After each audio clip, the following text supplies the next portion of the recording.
21절에서 34절 말씀. 네.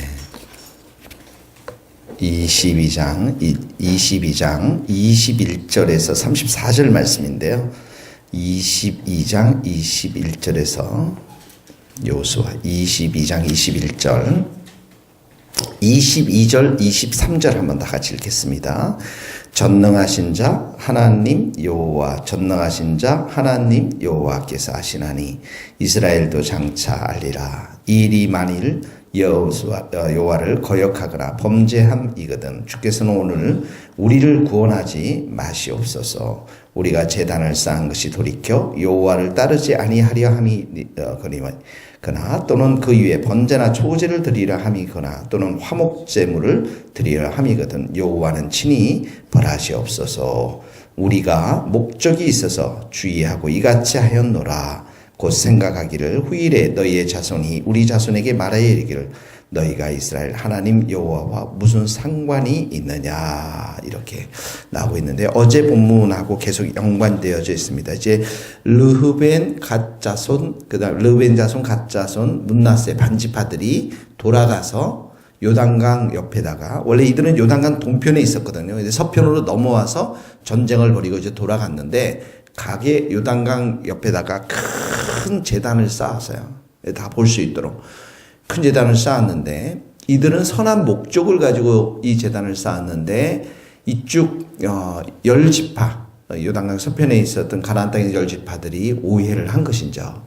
무슨 오해냐면 이제 우상 숭배를 위해서 일을 하지 않았는가 해서 오해를 하게 돼서 제사장 엘르아살의 아들 비느하스와 열 지파의 대표를 뽑아서 이제 이게 어떻게 된 것이냐? 왜냐하면 이게 같은 공동체로 묶여 있기 때문에 우상숭배를 혹시 하게 되면 하나님 앞에 큰 범죄하고 또 진노를 받기 때문에 이들에게 가서 알아보고자 합니다. 그래서 오늘 21절부터는 이제 르벤 갓 므낫세 반지파가 대답을 하는 거예요.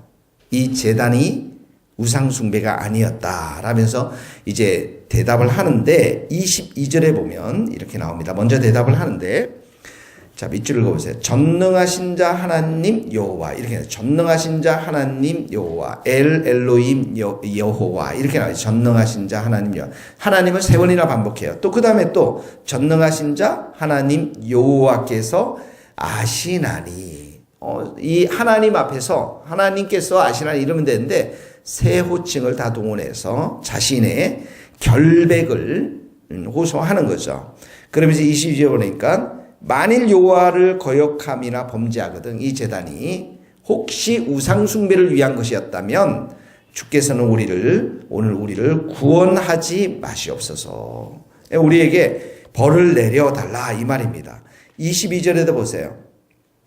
우리가 제단을 쌓은 것이 돌이켜 여호와를 따르지 아니하려는 것이든 쭉 나오죠. 여호와는 친히 벌하시옵소서. 거기다 밑줄을 그으세요. 주께서는 오늘 우리를 구원하지 마옵소서. 23절에 여호와는 친히 벌하시옵소서. 예, 하나님 앞에서 이 떳떳한 해명을 지금 하고 있는 것입니다. 이들이 지금 두려워하는 건 무엇입니까? 누구입니까? 하나님이십니다. 하나님 앞에서. 하나님은 우리의 어떻게 합니까? 우리는 사람들에게 우리의 속마음을 속일 수 있지만 하나님 앞에서는 우리는 속마음을 속일 수가 없는 것입니다. 마음을 감찰하시는 분은 하나님이세요. 사람이 행위해 보기에는 모두가 깨끗하여도 하나님은 심령을 감찰하시느니라. 잠언 16장 2절입니다. 그러니까 잠언 16장 2절 하나님 앞에서 이들의 말은 뭡니까? 우리의 마음속 이 제단을 쌓은 우리의 동기 이 모든 것이 하나님께서 다 아신다라는 것입니다. 이 말씀 우리가 적용하자면 먼저 우리의 삶은 하나님께 인정받는 삶이어야 한다는 것이에요. 모든 오해가 발생하고 문제가 발생했을 때 우리는 하나님 앞에서 떳떳해야 되고요. 하나님께 인정받는 그것을 먼저 생각해야 한다라는 것이죠. 바울이 이렇게 고백하죠. 내가 사람을 좋게 하랴 하나님을 좋게 하랴. 내가 지금까지 사람의 기쁨을 구하는 것이었다면 하나님의 종이 아니니라. 바울의 삶 가운데 가장 먼저 이렇게 기준점이 되었던 건 뭐냐면 바로 하나님 앞에서 떳떳한 하나님을 기쁘시게 하는 하나님께 인정받는 자로 서게 되는 이 일에 먼저 자신을 드렸다라는 것입니다. 오늘 여러분 같이 적용을 했으면 좋겠습니다. 첫 번째 적용은 하나님께 인정받는 자. 여러분의 행위와 여러분의 말과 진로 모든 것들 사업 하나님께 기쁨을 드리는 것 이것을 먼저 적용을 했으면 좋겠습니다. 자, 그렇게 해서 이제 이들이 이렇게 얘기하는데 24절 보세요. 24절에 보면 우리가 목적이 있어서 이렇게 합니다 라고 얘기한다. 목적에다 동그라미를 쳐보세요. 그럼 목적이 뭡니까? 이들이 정말 목적을 가진 게 뭐냐면 26절에 나와 있습니다. 밑줄을 그어봅시다. 이는 번제를 위함도 아니요 다른 제사를 위함도 아니다. 이렇게 나와 있어요. 이 말은 우상 숭배를 위한 제단이 아니다라는 거예요. 그러면서 27절에 보니까 우리가 여호와 앞에서 우리의 번제와 우리의 다른 제사와 우리의 화목제로 섬기는 것을 우리와 너희 사이에 우리의 후대 사이에 증거가 되게 할 뿐으로써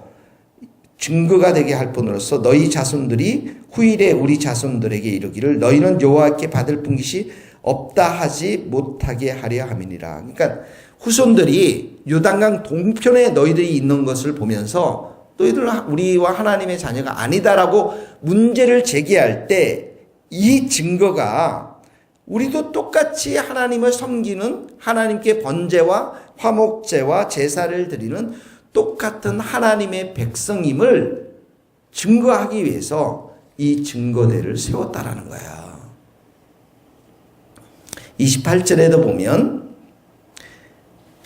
여호와의 제단의 모양을 보라. 이는 번제를 위한 것도 아니요 다른 제사를 위한 것도 아니요 오직 우리와 너희 사이에 증거만 될 것이다. 이 제단은 우상 숭배를 위한 또 하나의 제단을 우리가 만든 것이 아니라 바로 우리도 똑같이 당신들과 더불어서 하나님의 백성됨을 증거하기 위해서 증거대를 세웠다라는 것입니다. 그래서 29절에 제단을 쌓음으로 여호와를 거역하고 오늘 여호와를 따르는 데서 돌아서는 것은 결단코 아니니라. 이렇게 이야기하고 있는 것이죠. 자, 이 동편에 있는 요단강의 이 이스라엘 백성들은 서편에 있는 이스라엘 백성들과 동일하게 하나님께 예배하는 백성임을 온전히 이렇게 확신을 갖고 증거하기 위해서 이 제단을 쌓았다라는 말이고 또 다른 말로 말하면 하나님 앞에 예배드리는 자로 하나님께 충성스럽게 서 있는 자로 이 서기 위해서 또 특별히 후대에 그것을 증거하기 위해서 이 제단을 쌓았다라고 지금 해명을 하고 있는 것입니다. 여기서 우리는 두 가지를 배울 수가 있습니다. 이들이 하나님만을 섬기고 예배하고자 하는 그 마음이 있었다라는 것이죠. 우상 숭배가 아니라 우리가 하나님만을 예배하는 자임을 이스라엘의 백성에게 속한 자임을 확신하기 위해서 이 증거들을 세웠고 또 하나는 뭐냐면 오랜 시간이 지난 후에 후손들이 이 신앙의 정체성을 잊어버리고 문제를 제기할 때에 이 제단이 후손들의 신앙을 배려하기 위해서 이 제단을 쌓게 되었다라는 것입니다.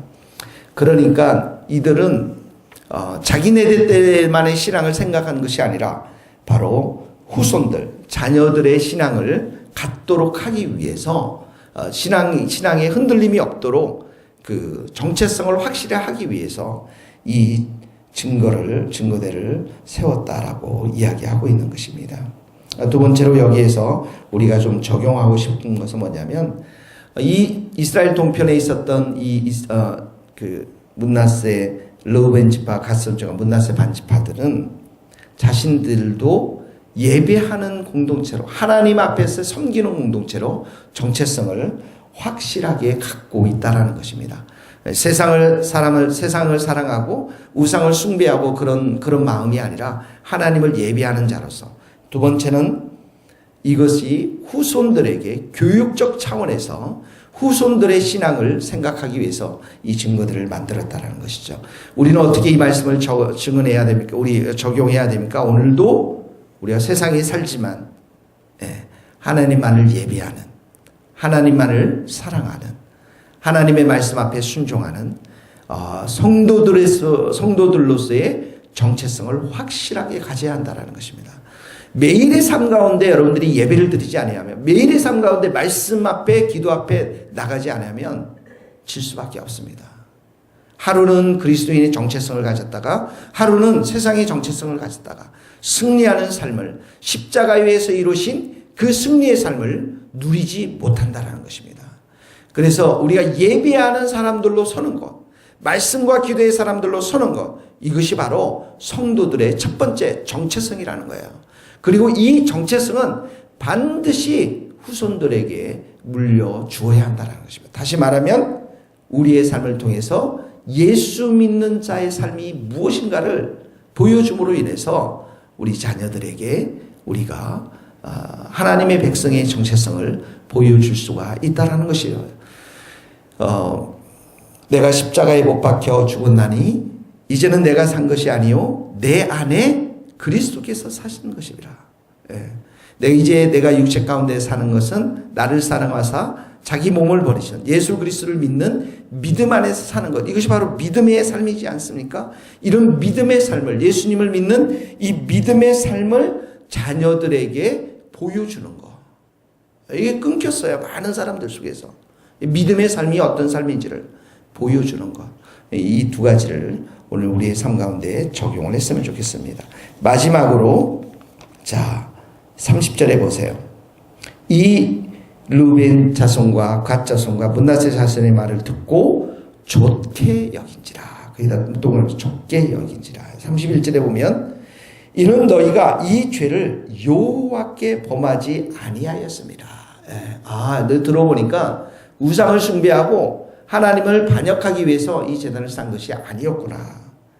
그리고 나서 32절에 보니까 그들에게 이스라엘 자손에게 돌아와 그들에게 보고하매 33절에 그 일이 이스라엘 자손을 즐겁게 하고 하나님을 찬송하게 했다. 계속 나오죠. 30절에 좋게 여기고 33절에 즐겁고 또 하나님을 찬송하는 놀라운 일들이 일어났다라는 것이죠. 참된 공동체의 모습이 어떤 모습인가를 여기에서 보여주고 있습니다. 다시 말하면 형제들이 죄를 범할까 우려했습니다. 그런데 형제들의 이야기를 들어보니까 어떻게 합니까? 결백합니다. 그게 아니었구나. 그리고 나서 어떻게 합니까? 함께 기뻐하는 것이죠. 이것이 공동체, 교회의 핵심적인 요소입니다. 형제가 범죄하면 어떻게 합니까?